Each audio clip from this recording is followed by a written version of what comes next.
love that because sometimes fights are a little slow for their viewer perspective. It's a little boring with boxing sometimes, you know what I mean? Right. So it's cool to see it at a faster pace. I mean, when you're a connoisseur, when you know what it is, when you're part of that sport, then I see every inch that's changing. Like, okay, he's gaining leverage, you know, but if you're not, then you won't know. Yeah, someone like you can appreciate that, but someone like me has no idea, you know what I mean? Right, exactly. So. Yeah. Wherever you guys are watching this show, I would truly appreciate it if you follow or subscribe. It helps a lot with the algorithm. It helps us get bigger and better guests, and it helps us grow the team. Truly means a lot. Thank you guys for supporting, and here's the episode. Ladies and gentlemen, founder of Five Finger Death Punch, Zoltan Bathory here today. Legend. Thanks for coming. Wow. Thank you.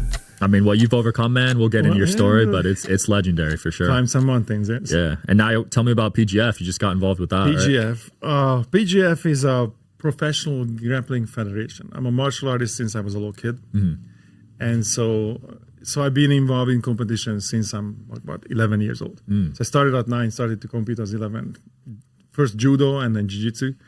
And till this day, I'm competing. So wow. I'm a black belt in both jiu-jitsu and judo, and I compete in now jiu-jitsu. But PGF, I was invited to be one of the team captains. It's a team-based, sort of like a team, as in a sports league. It's a team-based jiu-jitsu competition, very different, very different from the general competitions. And the rule set is a little bit different. And so when I saw this particular promotion, again, I saw my share of competitions. This just blew my mind. I thought, wow, this is much more than just jiu-jitsu.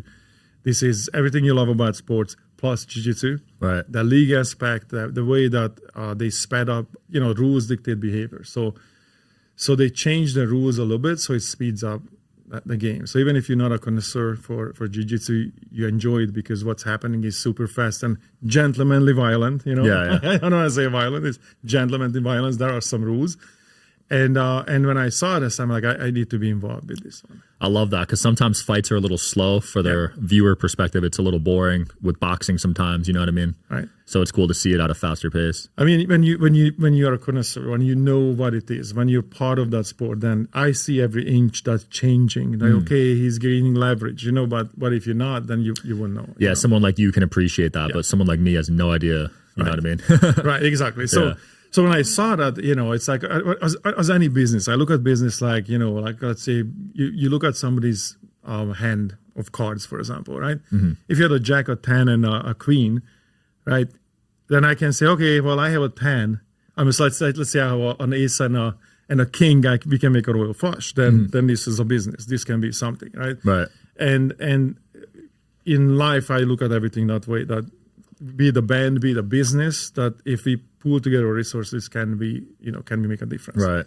And I look at these guys that on their own power, basically with almost no resources in Alabama, they made this competition 5 seasons. It became a regional competition that was really well done. And I'm like, man, if I come in here, we can actually change this sport. Because one of the goals of PGF is Professional Grappling Federation to get these jiu-jitsu guys to go pro, which means in jiu-jitsu there is not really money. Like these athletes, like myself, I train, you put your life in it, you deal with the injuries, you deal with whatever comes, you buy your equipment, you travel, you go to these competitions, and if you win, you get a medal. Oh, that's it? No money? Yeah, well, like Olympics, basically. The Olympics are similar. You don't get paid. If you get paid, if an Olympic sportswoman, you will be athlete. That's the word I'm looking for. Yeah. Then sponsorships might. Right. But you know what I mean? But not the league itself. So we thought, we can change that. And so I could put up a prize, a significant prize that is not unheard of in this, in jiu-jitsu. Yeah. And that immediately brought the top of the nice. game. So similar to what UFC did. Yes, basically. So kind of like, and the whole thing is kind of like Ultimate Fighter. Yeah. From the UFC, but with 4 teams. And the whole format is like, there are 4 teams, there are let's say 20 athletes. So there are 20 professional athletes that are pre-qualified, right? And then they're going to be arranged into 4 teams, so 5 on each team. But it goes to an auction. So instead of picking like, hey, here's let's say Gracie Humeda or, Atos, these are 10th Planet, these are Jiu-Jitsu organizations, clubs that are nationwide, some of them are international. Right. instead of pitting them against each other, which is Jiu-Jitsu is a brotherhood, so it would be kind of weird anyway, right? Yeah. So because that would create somewhat animosity maybe. Instead of pitting the teams together, it doesn't matter what team you came from, right? They're gonna be 20 athletes, and then we're gonna have 4 team captains, and the team captains on the next season are the who's who of Jiu-Jitsu, and all of them gonna bid in an auction. For everybody has the same amount of coins, and they bid for the fighters. Interesting. And so what happens, that's already interesting, because you have to think about like, okay, I might get the best guy on my team, right? But if I spend all my coins on that one guy, I can't really play for the other 4. Right. So now I have the best guy, but the other 4 are maybe not as good. So because it's a team, my team not necessarily going to win. Yes, you need a balanced team. Right. Interesting. So right from the get-go, it's the strategy. You have to think about it as a chess game of, okay, it's better if I get the 2nd, 3rd, and 4th best grapplers, because they're gonna score. I love that. I'm a big chess player, so I think like that. It's like fantasy, fantasy football. Yeah, fantasy football. It's a little bit like that. And this PGF actually has that element too. So we have a fantasy team. Yeah, I can't wait to watch that, man. Yeah. So it's fun. Now you got into fighting at 11. That's super young. So what attracted to you at that young age? Were you getting bullied back then? No, not necessarily. It's actually I never really experienced that. Wow. Yeah, I'm one of those kids that I was into martial arts really young. No one messed with you. Not really. I was 9 years old making my own nunchucks. Damn. Breaking my teeth. You know what I mean? I can see why. Like, I can see why no one messed with that. Throwing stars, and I was a huge Bruce Lee fan, and I grew up in a communist country. I grew up in Hungary. Oh wow. So we didn't have resources. We didn't really have anything. And so for us to study kung fu or any martial arts was not really a thing. It was not available. But judo is an Olympic sport. So judo was state sponsored. Every bigger city had at least one judo academies. So it was easier for me to, and I tried everything. So it wasn't like, oh, I have to be a martial artist. I tried everything I could. Yeah, that's super cool. And from all those martial arts, judo was the one that I really fell in love with. And so I started doing that. And then I attribute pretty much everything that later on happened in my life to that. To the discipline you learned from judo. Yes, because the universe is intelligent. There's a pattern to everything. And martial arts are basically, thousands of years of development and polishing these ideas. And it's not just a fight itself, but a philosophy that comes with it.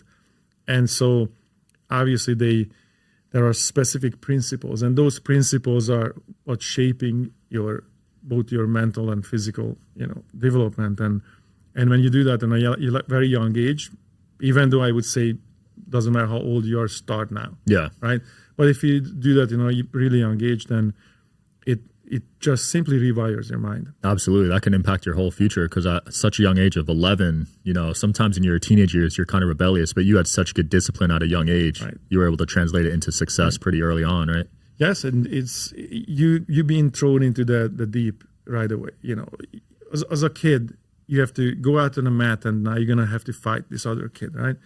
And, there are no parents and coaches that can interfere. This is you and the other kid on the mat. And so the things that come out of this is you start to develop these ideas of, well, this is going to happen now, so you might as well accept it. So you start to learn that this is a situation, I'm going to accept it, and I am going to do my best. And can't brush it under the rug. This is now. This is happening now. Can't run away from it. Right. But then you have to control your body, your adrenaline. You have to control your mind. But so you have to calm yourself down, and then you have to execute. Are you interested in coming on the Digital Social Hour podcast as a guest? Well, click the application link below in the description of this video. We are always looking for cool stories, cool entrepreneurs to talk to about business and life. Click the application link below, and here's the episode, guys. And it becomes fun.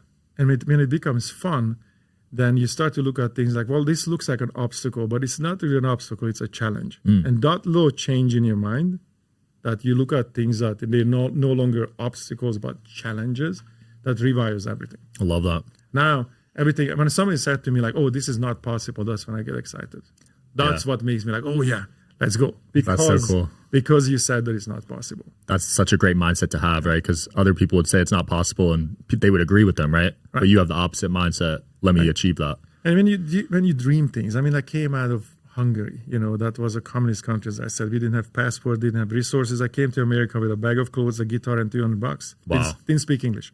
That's crazy. So I'm like, okay, let's go. But that all came from that mindset. That, it's okay. Let's go. Mm-hmm. And you came here at 10 years old, right? No. I was early 20s. Oh, early 20s. So you left Hungary at 10. No. I finished my education in Hungary. Okay. And I came here when I was 21. Got it. Now growing up. I was an adult and I was alone. So it's. You didn't come with your parents? No. It was me, a bag of clothes and a guitar. That's crazy. And a Hungarian English dictionary. I taught myself to speak English by reading Shawshank Redemption. Somebody left that in the room I was staying. Somebody left that book. And so I took the Hungarian English dictionary and I word by word. Wow. Had no idea of the grammar. And I would watch television. There was a low black and white TV with a closed caption on it.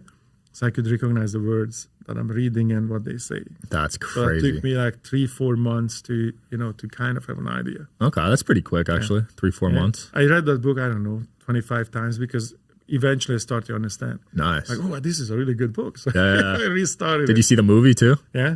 It's a great movie. Yeah. So growing up in a communist country, did your family live in a state of fear a lot? Well, that was, yes, especially that I was kind of a rebellious kid. So this was a real thing, that they would be like, kids, stop talking about this or that, like just zip it because we're going to get arrested, you're going to get us in trouble.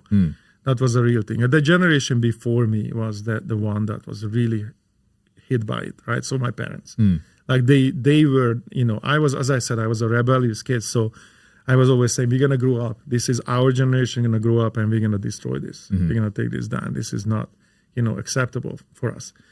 And our parents lived the times when, if you speak out, you will just disappear.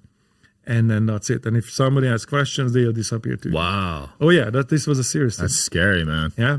And so, and I remember I usually tell this story because it's kind of illustrating how it really was. And I was about 7, 8. There was a strike in America. I think it was a transportation industry was on strike. And I saw it on TV. And, communism, that was one TV channel and they were just blaring, communist ideology, ideas, and everything was about politics and whatever supports that. And so they were gloating about this. Like, man, look at that. The bourgeois is falling in America. Like the worker class is taking them down and it comes to a screeching halt. So they were really blustering about this. Like, wow. And I was watching this and I look at my dad. I'm like, so Dad, in America, I can go out on the streets with a sign and scream that I don't like the system and I disagree and I don't get arrested. I don't disappear. Nobody shoots me. I think I got to get the hell out of here. You know what I mean? And his face kind of told me everything. The confusion that he was looking at, you know what I mean? Because it was so embedded in them. Wow. Then at that moment, I realized like I have nothing to do with my parents and his generation. Dang. Because their souls are destroyed. They're controlled. They don't even see the way out. They can't even understand. When I was saying these things like, man, I'm going to go to America, I'm going to be in a rock band and I'm going to tour the world, everybody was looking at me like I'm crazy. Like literally, not just like, oh, you crazy. No, you are crazy. You don't have passports. You can't leave the country. There's a minefield. There are border patrol. There's no way out. And I was like, no, I'm going to do this. So that was an impossible dream for them. Wow. Right. And it's going to take still generations before that whole thing is out of their system. Oh, it's still like that now? Well, the newer generation obviously is now over that. But as long as that generation is alive, that what that system did to them is still affecting the society as a whole. That's so crazy. Because there is that fear. There is that yeah, they live by fear. There's that experiment where they put the fleas in a jar.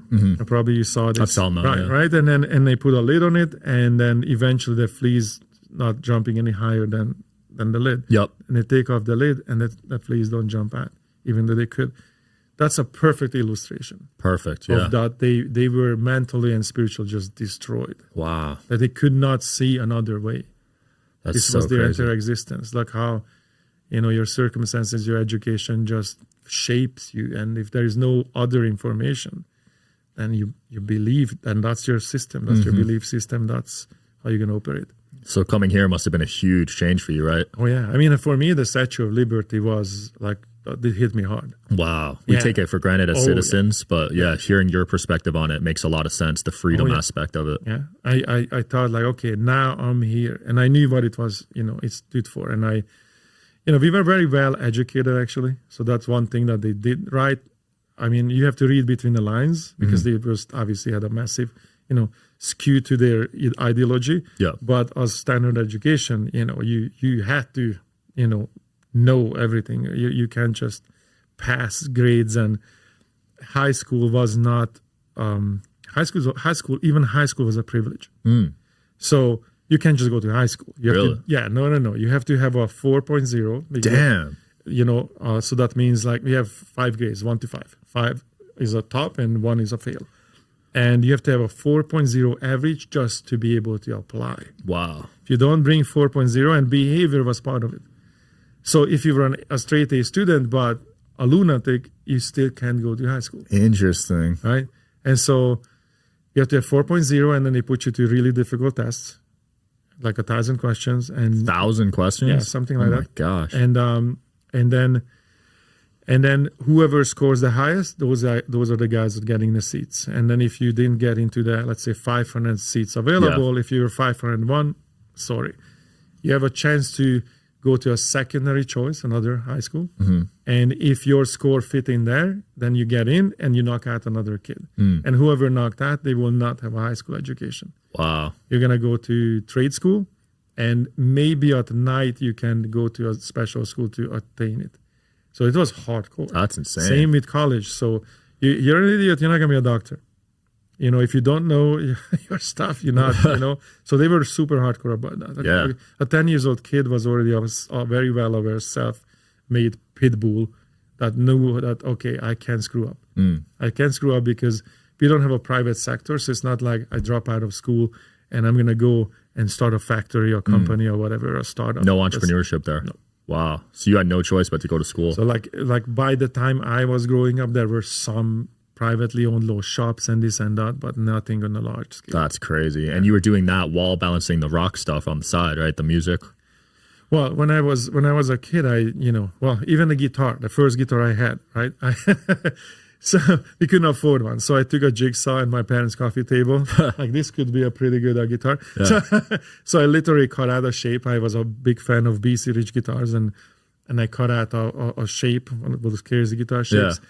I bought some pawn shop parts and I put together a guitar that was barely playable, but man, it looked metal. It was my guitar. So that's how I started. That was your first guitar, man. Yeah. Humble beginnings for you. Yeah, man.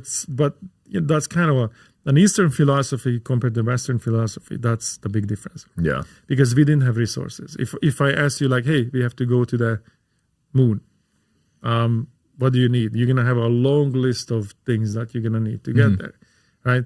In Eastern Europe, it's like, okay, well, let me look at what we have in the garage. We have some gasoline and this and that, and let's see how far we can go. Yeah. So it's a nomadic sort of mentality that whatever I have, I'm going to use that and go as far as I can. And hopefully in a way we can pick up resources versus having a laundry list of things that I need to succeed. Got it. And I think that's why a lot of people who come out of there have a little bit of an advantage because of the mindset. Yeah, I agree. So coming here at 21, how long did it take before Five Finger Death Punch started from there? Oh, like more than a decade. Okay. Yeah. So 10 years you were just hustling, trying to find a living. Right. Well, basically, I finished my education. So I had various degrees. I have a microelectronic engineering degree. I have what you would translate to commercial art and design degree. Okay. So I was a designer. So that's how and I was pretty good at that. So got it. So you were working for someone else? Yeah, I was working for someone else for a while. I was, I was doing merchandise for even Star Wars and all that. Nice. WWE at the time, WWF. and NASCAR, and I was doing merch for a lot of different companies to licensors and whatnot, and then eventually had my own design studio, and that's what I was doing while the band was already developing. While we were on tour in the first couple of years, I was still a consultant. I was working in the space industry. Oh, wow. Yeah, I was designing stuff for Ansari Space Alliance, and So the band took some years to take off. Oh, yeah. It wasn't from the day one. Yeah, it's a completely self-made stuff. Like the first record, we literally did it in my bedroom, my living That's room. crazy. It's like, and that record is almost platinum now. So Really? You can do it. It's like, it was really that again, the same attitude. Let's go. Let's roll up your sleeve and just pedal to the metal and achieve. How did you find your bandmates? So I had to lay down the bricks first, right? So that means the first record that we did, I had almost the entire record, like maybe one song short. And so I had that idea already recorded. That way, it's not just an idea that I'll tell you, like, I would like to do this, this, and this. It's like, here it is. This is what I'm doing. And I've been in so many bands. Generally, I start my bands. There was one band I ever just sort of joined and see if that works for me. I quickly realized I'm not a follower. It doesn't work for me, And then it's this one, because of the experience of having so many bands before that, I pretty much told everyone, look, here's the idea. This is what I want to do. This is the direction. And you're in, then you're in. If you want to argue about it, then you're not the guy. I have a very specific vision where we want to go. So it's a dictatorship. Well, not really. Once I had that idea of this is it, the guys joined, right? The first record, somebody had to start, right? Yeah. The second, third record, now it's a team. Okay. Like everybody's working. Yeah. So it is a band. Nice. Right. I set the direction of the band and I set the course. And to this day, I deal with most of the business. Like, my singer is, in my opinion, is one of the best performers I ever seen. He's a ninja at that. And so we have this agreement that he was actually a big band before. And he hates the music industry. He hated the whole shady stuff that was happening. And so he kind of, at the time when I recruited him, he quit the industry. He's like, I don't want to be part of it. This is not, this is not why I started music for, So he's a purist that way. This is not what music is about. This is not why I started. I don't want to be involved the way this works. And I told him in the beginning, like, look, you just be a musician. Be as crazy as you want. Do whatever you want. Be an artist. I'll handle the business stuff. I'll deal with that. You never have to do that. Yeah. Right. I'll take care of that stuff. I'm good at that. So that agreement, kind of how he joined the band. He said, okay, I'll give this a shot. And then it exploded. Now you're touring worldwide. Yeah. And still to this day, it's, he can be the singer he wants to be. And now we obviously have a massive management and a lot of people helping us, but but it was a self-made band from the beginning. Yeah, right? It's so cool to see you achieve your childhood dreams. Right. Do you still talk to your parents? No, it's so that little story when I was 7, 8, and I realized that, man, we have nothing in common, and so maybe it's harder to understand from America or the Western society how the emotional state of behind the Iron Curtain, how the emotional state of people are. So it might be an alien concept, but for me, it was like for most of us, this is always about the survival, and that's a harsh reality. And it's when I'm talking about survival, not just physical survival, but mental, spiritual survival, right? And so that age, I really realized like the dream I'm dreaming is a crazy dream, and I know that. Yeah. So and I always say this to you, like, man, if your dreams are not crazy, they're not big enough. Right. So my dreams were kind of crazy, and I know that. I don't need another person to emphasize how crazy they are. You know what I mean? Yeah. Because you have a crazy dream that you want to protect, you want to defend. Like, yes, I know it's crazy, but I think I can achieve this. And I don't need other people in my life telling me that it's impossible.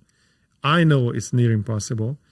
So I don't want other people around me grind me down so I start disbelieving as well. And that was at 11 years old? Yeah, somewhere in there. Wow, so as I said, in those countries, at 10 years old, you're mentally an adult, because you know that if I screw up now, because it's a bureaucratic system without a private sector, I will be a cog in the machine sweeping the streets. Wow.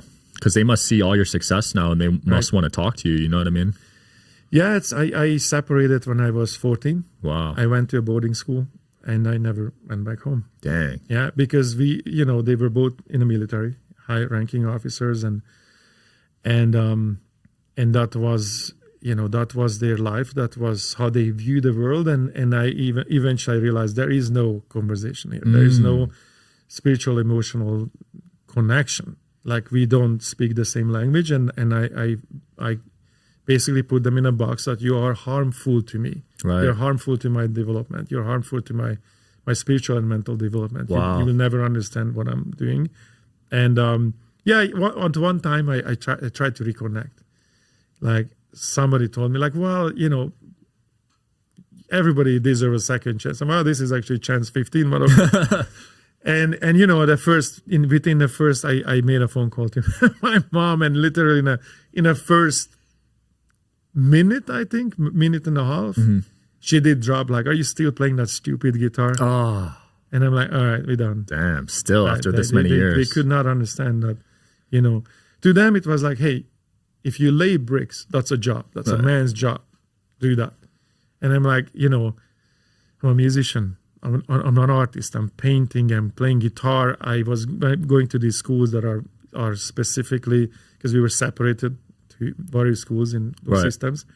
They would test you in kindergarten, and they say, okay, you're good at this, so we're going to put you in this school. You're good at that. So I went to a school that was mathematics, but specific. So we were like jamming down theoretical math. But since I was 7, we had 2-3 math classes a day, right? That's how we were rolling this. And so I was really interested in science, particle science. I was working at an observatorium by the time of 10, So pretty much my life was judo, science, right?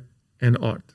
And none of those things connected to them. They didn't understand that. And that's why I'm like, okay, I understand that there's a blood connection, but to me that I like the idea that I choose my circle, I choose my friends, I choose who I associate with. I'm similar. I've actually gone through moments where I've cut some family members off, you know what I mean? And out here in America, I think people place a lot of emphasis on family, and they think it's like a bad thing to cut them off. But if they're toxic, like you're saying, sometimes you got to distance yourself. Right. Yeah. I mean, I'm assuming you had your dreams, you have your, your aspirations, and anybody, that's how you succeed. Anybody who's going to come to your life, I'm pretty sure you're doing that, because people who are successful, where you are today, you had to achieve that. People who are successful, almost all of them have this element of getting rid of toxic people, getting rid of people who are harmful to the idea you're trying to achieve, because you had to have a dream first. That creative visualization is a real thing. It worked for me my entire life. There's no other way for me to think, that I know that I had to imagine something and then keep that intent and keep that vision in my mind, and then work toward it and achieve it. Manifest. Even manifest, right? And if you have people in your life that interfere with that, that's the most toxic. Super toxic. And it used to be my own mother at certain points as well. So yeah, I mean, a way I sort of prove my case to people when we talk about creative visualization is that I give them a pencil, like, hey, draw a straight line. They can. Okay. Draw a triangle. They can draw a triangle. Okay, draw a circle as good as you can. And most people can draw a pretty decent circle. Okay, so let's go for a square. There's a square. Okay, so you could draw every single element, every single shape, basically, that is needed for you to paint the Mona Lisa. Then why can't you? Right? You can't paint the Mona Lisa because painting, the mechanical skills you have, like you just demonstrated with a pencil, you have to have a vision of what you're painting and copy that onto the canvas from your mind. So this is all about your creative visualization. This is all about you holding a picture and then translate it down to the paper. And this is the same with music. You have to hear that in your head and compose the music.